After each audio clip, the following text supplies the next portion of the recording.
വാരനാട് ദേവീക്ഷേത്രത്തിൽ വിനായക ചതുർത്ഥി ദിനമായ ശനിയാഴ്ച 1008 നാളികേരത്തിൻ്റെ അഷ്ടദ്രവ്യ മഹാഗണപതി ഹോമം നടത്തി.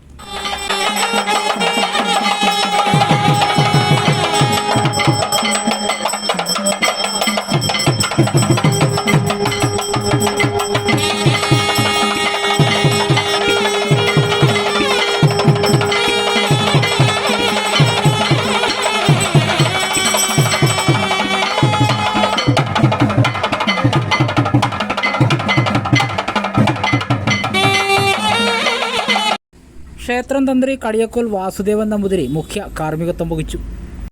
Devaswom president KN Udayavarma, secretary P Anilkumar, vice പ്രസിഡന്റുമാരായ Velliyakulam Parameswaran, MR Venugopal, treasurer PN Natarajan, മറ്റു ഭാരവാഹികളായ N Venugopal, T സജീവലാൽ, P Aniyappan, Suresh S Nair, GK Madhukumar തുടങ്ങിയവർ നേതൃത്വം നൽകി.